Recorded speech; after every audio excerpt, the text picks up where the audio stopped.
సజ్జనము కలిసిన ప్రాంతము లోక కళ్యాణార్థమై మానవులు పూజ చేసుకోవడం కోసం హోకుండా నది ఒడ్డున చూడండి చాలా లింగాలు గుండ్రంగా ఉంటాయి. ఈ లింగాకారం చూడండి, ఈ పక్క పల్లంగా ఉండేది గూడుగా ఉంది. లింగనమాట చూపెట్టి పోగు కుండలము కుండలేశ్వరుడు అందుని స్వామి కుండలేశ్వర స్వామిని. ఈ గ్రామం పేరు కుండలేశ్వరమని.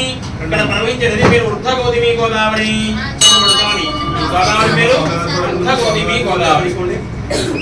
మరొక పేరు కుండాల తీర్థము అని కూడా పిలుస్తారు. కుండాలు పట్టుకొచ్చి బహుమతికి ఇస్తే ఒకటి మానవులు పూజ చేసుకోవడం కోసం నది ఒడ్డున, రెండో దేవతలు పూజ చేసుకోవడం నదీ గర్భంలో ఉన్న గుడిని దేవతలు కంచుకుడు నిర్మించుకున్నారని పురాణం. అందులో కంచుకుడున్నాయని మా పూర్వీకులు ఓంకారనాదాలు వస్తున్నాయని చెప్పేవారు. చూసిన దాకా లేవండి. కానీ క్షేత్రంలో దేవతలందరూ వచ్చి 2-3 ప్రాంతాల్లో తెల్లవారుజాన పూజ చేసుకోవడం, ఆ రైల్లో ఓంకారనాదాలు బతికిస్తూ వినపడుతుండేవని చెప్పేవారు. ఇప్పుడు కూడా శ్రద్ధగా ఎవరైనా ధ్యానం చేసుకుంటే వాళ్ళకు కూడా వినపడుతున్నాయని చెప్తున్నారు. నదీ గర్భంలో ఓంకారనాదాలు వస్తున్నాయని. అందులో సర్వేశ్వర స్వామి దేవతకి ఇది మానవులు పూజ చేసుకోవడం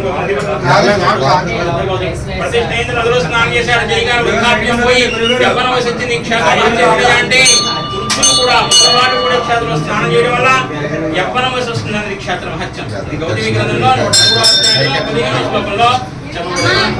అంతేకాకుండా బ్రహ్మాండ పురాణం తెలియజేస్తోంది. బ్రహ్మదేవుడు అడిగిన 4 జంటగారి భూమండలం చాలా పుణ్యక్షేత్రాలు ఉన్నాయి. నదీ తీర ప్రాంతంలో నది ఒడ్డున క్షేత్రంలో చెప్పిన స్వామి దర్శనం చేసుకుని వస్తాడు. నారదుడు నారదుడు బ్రహ్మదేవుడు అనంతం కుండలాపలం నదిలో స్నానం చేసుకుంటే అనంతం అంతా ఇంత వర్ణించలేము.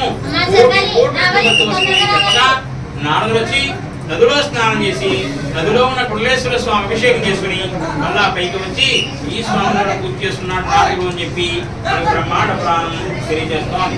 ఇవన్నీ కూడా పురాణాలు. మానవులెప్పుడూ కూడా భూమి మీద సంచరించే ముందు జరిగిన విషయాలు. మానవులు ఎవరైనా సంచరించే క్షేత్ర విశేషాలు ఉన్నాయా అంటే భక్త మార్కండే మన మానవుడు 4వ శతాబ్దం వాడు.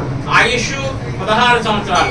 13 ఏళ్ళనే భారతదేశంలో ఉన్న క్షేత్రాన్ని దర్శనం చేసుకుంటూ నదిలో స్నానం చేస్తూ అమ్మవారి దర్శనం చేసుకుని ఆఖరి హిమాలయాలు తప్పని చేసుకుంటుంటే యమధరాజు తీసుకుపోతున్నప్పుడు ఈ దేవుడు విశ్వాసం జరిగాడు.